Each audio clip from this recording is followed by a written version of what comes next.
Good evening, sir. Sir, I had done my MBBS and this year I qualified my NEET PG exam. Through the counseling body, I was allotted a clinical branch in DNB. There in pre-employment checkup, I was diagnosed with hepatitis B and C. Sir, then they harassed me and said that you cannot cope up with a clinical branch and they cancelled my admission procedure. Patient को देखते हैं तो हम उनसे पूछते नहीं है कि आप हेपेटाइटिस पॉजिटिव हो तो हम आपका ट्रीटमेंट नहीं करेंगे, हम तो उनका ट्रीटमेंट करते हैं। पर एज अ मेडिको सर हम अपनी पूरी थ्रू आउट लाइफ निडल से या सूचर से इन्फेक्ट हो सकते हैं, तो सर हमें क्यों बोला गया ऐसा कि आप अपना क्लिनिकल ब्रांच नहीं ले सकते? हमारी शादी के 6 महीने हुए थे, उसके बाद से ही सर उसके बाद से ही ये हमारे पेट में दर्द होना शुरू हो गया था। तभी पता चला कि अल्ट्रासाउंड कराया जाए। जब अल्ट्रासाउंड कराया तो उसके बारे में सलाह दी गई थी सर्जरी के बारे में। फिर वहाँ पे ब्लड टेस्ट हुए तब जाके हम सबको पता चला था और फिर सीधे कानपुर रेफ़र कर दिया गया और वहाँ पे सारे टेस्ट हुए थे और फिर ससुराल वालों ने उन्हें इतना जहन में बिठा लिया कि ये कभी ठीक नहीं होगी, आगे हमारा कैसे वंशज चलेगा। और सर जहनी इतना तवज्जो ख़राब हो गया था सर कि सिवाय हम लोगों को रोना ही आता था और वो अपने आप जो भी दिखाया घर पे सिवाय कुछ नहीं दिखता था, इधर उधर से बातें होती थी। और आज भी हम घर पे ही हैं, अपने मायके में हैं, अभी कोई भी उधर से कोई रिस्पॉन्स नहीं आ रहा है। ब्लड डोनेशन के बाद मेरे को एक हॉस्पिटल से फ़ोन आया और मुझे हॉस्पिटल में बुलाया गया और बताया गया कि मैं hepatitis B positive. I am doctor Anish Kumar Vats MBBS। I am also a chronic hepatitis B patient. मैं हेपेटाइटिस बी कैरियर हूँ। मुझे ये बात 2012 में पता चली थी जब मेरी सिस्टर को प्रेगनेंसी प्लान हुई थी। उनकी डॉक्टर ने हमें कहा कि आपको अपनी फैमिली को स्क्रीन कराना पड़ेगा कि आपको पता चल जाएगा कि कौन कौन पॉजिटिव है। मैं, मेरी बहन और मेरी मदर पॉजिटिव निकले। ये मदर टू चाइल्ड ट्रांसमिशन था।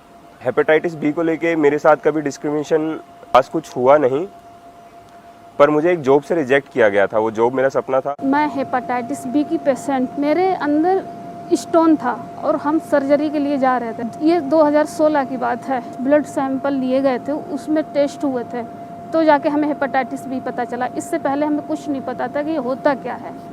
ऐसा समझिए कि ये तूफान सा आ गया है, सब लोग घबरा गए थे ससुराल में। शादी के 6 मंथ बाद ही ये सब पता चल गया था। ये क्या, ये बहुत जानलेवा बीमारी है, एक दूसरे से अटैच में आने से बीमार हो जाते हैं, इन्फेक्शन हो जाता है, वायरस फैलता है, ये सब दूर दूर रहना चाहिए इनको। इनके बच्चों में आगे फैल सकता है, इनके बच्चे नहीं हो सकते हैं। इसकी वजह से हम 4 साल, अब कभी माँ के घर पे कभी ससुराल में, कभी हमने 4 साल गुजारा। Hello, good evening. मैं 32 इयर्स की हूँ और मेरी शादी को 6 इयर्स होने वाले हैं नवंबर में। और मुझे शादी के बाद पता चला कि मेरे हस्बैंड को हेपेटाइटिस बी है और ये बात मुझे शादी से पहले नहीं बताई गई थी।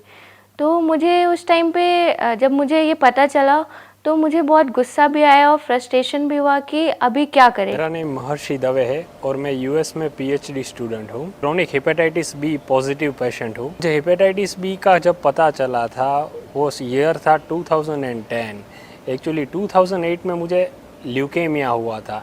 So during the leukemia, when there was so many times a blood transfusion, so accidentally we came to know that I have hepatitis B. Entire family was shock. Survive हो सकते हैं हेपेटाइटिस बी के साथ, क्योंकि तब हम लोग बहुत एंजाइटी में थे, मेरा फैमिली पूरा टेंशन में था। बी में मेरे साथ भी काफ़ी बार डिस्क्रिमिनेशन भी हुआ है। जब मेरे लिए मैरिज के लिए बातें चल रही थी तब भी मुझे काफ़ी जगह से यही चीज़ की वजह से ओनली निगलेक्ट किया जाता था कि ये लड़का स्कॉलर है, कुछ भी है, पढ़ा लिखा है, पर वो हेपेटाइटिस बी पॉजिटिव है। एंड मेरी भी एक अच्छी मीन्स जिसे बोले हैबिट थी कि मैं पहले ही सबको बता देता था कि भाई मेरे को हेपेटाइटिस बी है तभी मुझे शादी करनी है। अगर मीन्स जो भी लड़की मुझे एक्सेप्ट करे वो हेपेटाइटिस बी के साथ ही एक्सेप्ट करे। 1982 में कुली फिल्म की शूटिंग के दौरान मेरे साथ एक दुर्घटना हुई। ऑपरेशन करवाना पड़ा और मेरे शरीर में 60 बोतल खून चढ़ाया गया। खून का कोई एक सैंपल हेपेटाइटिस बी इन्फेक्टेड था जो मेरे लिवर तक पहुंच गया। कई सालों बाद आम जांच के दौरान जब इसका पता चला तो मुझे यह भी पता चला कि मेरा 1/4 लिवर ही बचा हुआ है। लेकिन सही इलाज के बाद आज मैं आपके सामने खड़ा हूं और काम कर रहा हूं।